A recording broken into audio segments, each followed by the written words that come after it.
वालिद अल्लाह दिता लूने वाला ने फोक म्यूज़िक में अपना नाम बनाया, हर तरफ शोहरत उनकी फैल गई और आपने फ्यूजन में धूम मचा दी। ये बताएं कि आम तौर पर बाप और बेटा दोनों कामयाब नहीं होते, ये क्या वजह थी कि दोनों कामयाब हो गए?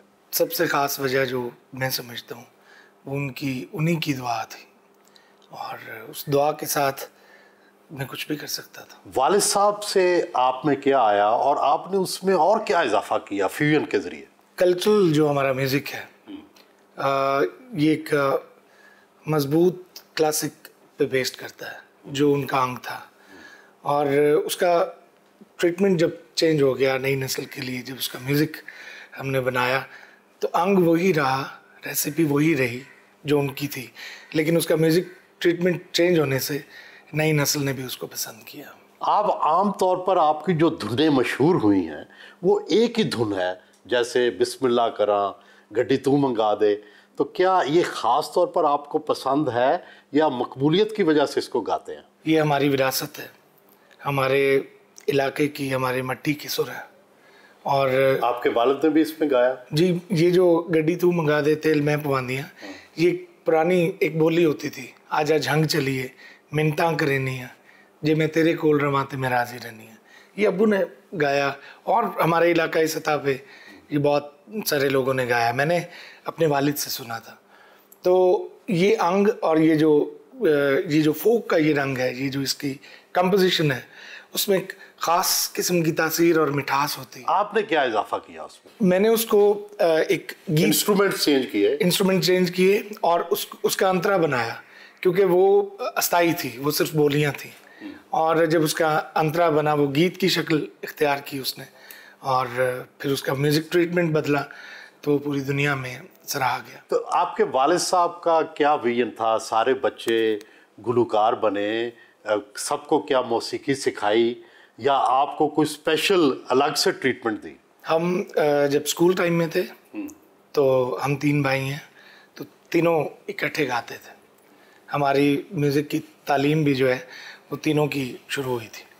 तो फिर उसके बाद जैसे जैसे वक्त गुजरता गया तो मेरे जो 2 बड़े भाई हैं उन्होंने म्यूज़िक में कोई इतना ख़ास इंटरेस्ट शो ना किया, तो एक दिन अब्बू ने हमें तीनों को बुलाया और कहने लगे कि कौन कौन इसे दिल से करना चाहेगा।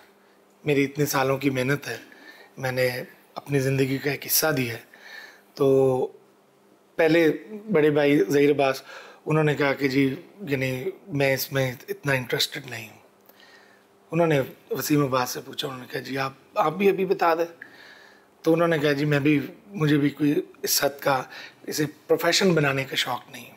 तो फिर उन्होंने मुझे बुलाया, उन्होंने कहा जी तू नहीं करना तो आज ही दस दे ताकि मैं इससे दस्तबरदार हो जाऊँ कि मेरी आने वाली नस्ल जो है वो मेरे काम को लेके चलेगी। तो मैंने अब्बू को, मुझे उनके साथ एक ख़ास किस्म का इश्क था, मेरे वो वालिद भी थे, मेरे महबूब भी थे। तो मुझे लगा कि महबूब के चेहरे पे मायूसी है, तो मैंने कहा कि जी जैसे आप हुक्म करें। तो कहते नहीं तुम्हारी अपनी मर्ज़ी।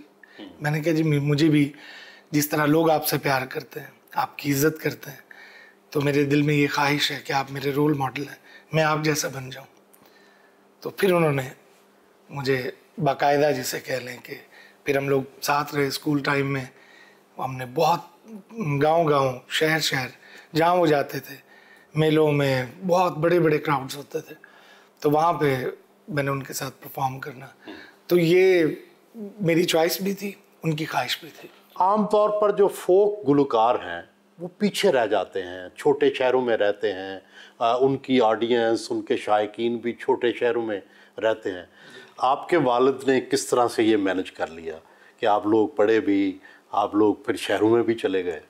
जब मुझे गाने का शौक़ हुआ तो मेरी वालदा और अबू से हमारी शर्त ये रखी गई कि तुमने अपना स्कूल मिस नहीं करना। तो मैं ये करता था, एक अरसा रात को शोज़ करता था अब्बू के साथ, हम लोग वहाँ से निकलते थे और ये लोग सारे सोने की तैयारी कर रहे होते थे और मैं तैयारी करके स्कूल जाता था। कहाँ पढ़े? मैं इब्तदाई जो हमारी तालीम है वो तो चनियोट में हुई, मैट्रिक यहाँ हुई, फिर फैसलाबाद में FA किया, फिर उसके बाद ग्रेजुएशन के लिए फिर मैं लाहौर गया। वो कहाँ से? पंजाब यूनिवर्सिटी। और म्यूजिक किससे सीखा? एक तो वालिद से जाहिर है कि तक फाइन ट्यूनिंग भी की, किसी और से भी सीखा? पहले उस्ताद मेरे वालिद हैं, और जिनका रंग मैं ज़्यादा गाता हूँ, और फिर खान साहब, अफजल खान साहब, हफीज़ खान साहब, तालवंडी घराना है, तो वो उनको फिर अब्बू ने हमारे यानी घर में, वो बुज़ुर्ग थे बहुत, उम्र रसीदा, और तहज्जुद गुजार गवैये थे कि वो भी गाने वाले थे, लेकिन वो एक वज़ू में 5 नमाज़ें पढ़ते थे इंक्लूडिंग तहज्जुद के। तो उनसे क्लासिकल की तालीम दिलवाई की जो मेरे नसीब में था। फिर मेरी अकीदत जो है, मैं बहुत सुनता था कवाली, बचपन से ही मुझे बहुत शौक़ था, तो उस्ताद नुसरत फतेह अली खान साहब से मैं बहुत इंस्पायर्ड था, और फिर मैंने उनकी काफ़ी चीज़ें गाई। फिर खान साहब से दुआ का मौका मिला, और एक दिन खान साहब ने लाहौर बुलवाया, मैं उस टाइम स्कूल में पढ़ता था, तो जब वो इलाज के लिए लंदन जा रहे थे, ये उससे 2-3 दिन पहले की बात, तो इस वादे के साथ कि मैं वापस आऊँगा, अब्बू को उन्होंने खुद कहा कि नदीम अब्बास को मैं बताऊँगा क्लासिकल म्यूज़िक, और इसकी म्यूज़िक की तरबियत मैं करूँगा, क्योंकि अब्बू भी खान साहब के शागिर्द थे, उनसे उनका दुआ का एक सिस्टम था। तो ये मुख्तलिफ़ असातिज़ा की दुआ से और उनके रहनुमाई से मतलब इस काबिल हुए हैं कि थोड़ा बहुत गुनगुना लेते हैं। नाश्ते की टेबल पर आए जहां भाई और भतीजा भी मौजूद। नाश्ते में ऑमलेट, चने और हलीम से तवाज़ो की।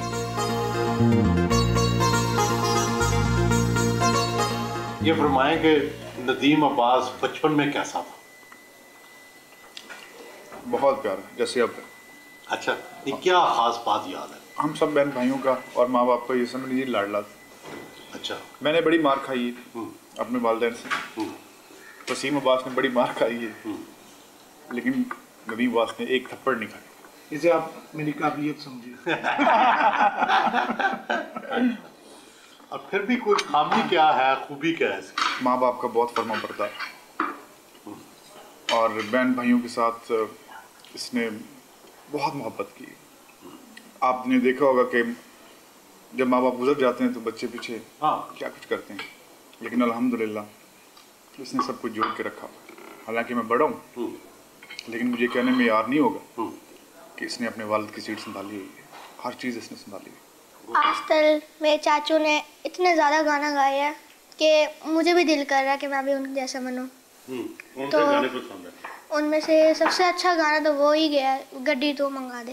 अच्छा, मुझे पसंद है। गड्डी तो मंगा दे, तेरे तेल मैं पवानी हाथ, गड्डी तो मंगा दे, तेल मैं पवानी हाथ, जेरे तेरे को रावण में राजी ना।